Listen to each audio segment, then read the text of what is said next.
שאנחנו עובדים באנגלית. I just want to sum up 44 years of marriage, 49 years of friendship.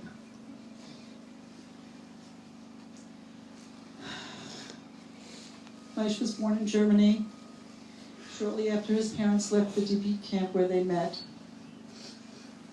As they said, Hitler was their Shadchan, and he was born in Munich. He was 2 when they immigrated to the States. And they lived amongst other survivors in what I called Spanish Harlem, and he called Lower Washington Heights. When he was in grade school, they moved to what he liked to refer to as Lower Riverdale, but was really Marble Hill. As a young boy, he went to Soloveitchik Yeshiva. He was 2 years ahead of me, and he insisted always that he remembered me as the 6th grade bread monitor with a dirty face. I don't remember him from elementary school, but I do remember him from when I met him later on. He was on to MTA, YU, and Reeds got smicha from YU.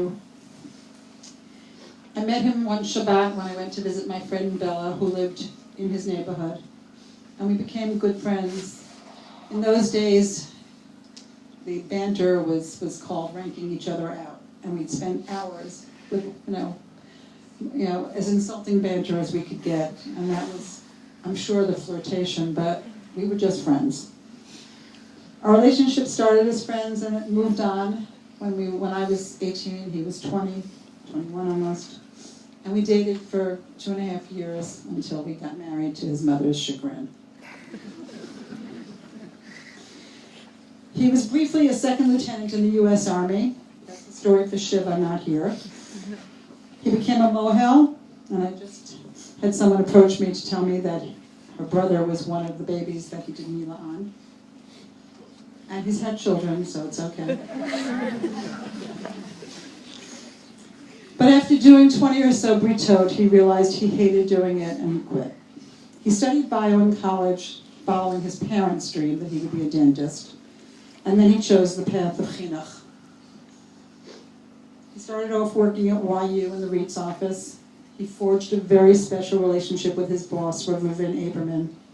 And he moved on to the JEC in Elizabeth as the associate and then the full principal of the school. He always said he could have stayed in Jewish education forever if not for Orthodox parents. Instead, he gave in to my dream. And we made Aliyah when he was 39. He hoped to serve in the army. The Pakid who dealt with him thought he was out of his mind. He smoothly transitioned to the world of computers. After a few other opportunities, he ended up at Israel Aircraft and spent 4 years schlepping to Ashdod every day, but loving being part of top secret security work. When the travel got to him, he tried Atarot, still working on military projects. But when the pilotless helicopter literally crashed and burned, he decided to move on to the Hebrew University. The university was a wonderful place for him. He worked under a caring and guiding boss and was exposed to every new technology. He took courses constantly, and he became the guru of the computer center.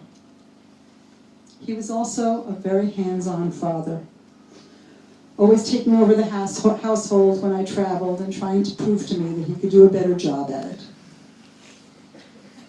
He was a concerned boss, watching out for his team, running interference whenever necessary. And he was a good friend, first in Teaneck, then in Ramot, and just for the last few months here in Modi'in. Everyone loved his irreverent sense of humor, his ability to throw a party, his tough exterior, all the while quoting romantic poets.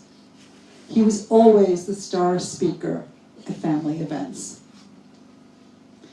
We shared a love for travel and traveled with our kids, our friends, and sometimes by ourselves. For Maish, half the fun of the trip was the planning, and he could spend months planning every detail of our trips. And we shared a love of our family. He was, and always will remain, super Zaidi. probably because he never had the privilege of having a Zid. Nothing gave him greater pleasure than seeing his children and his grandchildren enjoying themselves. Whether it was supplying the candies, taking them to the Gymboree or the park, telling them outrageous versions of fairy tales, planning trips to Hoo-Ha or Center Park, everything was meant to bring a smile to the grandchildren's faces. We had a wonderful partnership. We had evolved into very different people, yet we supported each other in doing the things that were important to us and the things that we loved. He relied on me to feed him healthy food, and I relied on him to feed me unhealthy TV. And we had so many plans. Maish always knew how to dream much bigger dreams than I could ever imagine. He was back and forth on the phone yesterday, planning my 65th birthday with all the kids. He was involved in every detail of planning our new home that he wanted to turn into something extraordinary. We were talking about our next trip, planning for our future. Maish knew that his heart wasn't strong, but I expected him to overcome the obstacle and share a life with me for many years to come. I can't believe we're all standing here. He was my partner, and we had quite a partnership. I loved him, I nagged him, and I worried about him. Picking up the pieces is not going to be easy. But I know that with the support of all my friends and my fantastic family, I know it'll happen. But I also know that I'm going to miss Maish every day of my life. Yehei Zichro Baruch.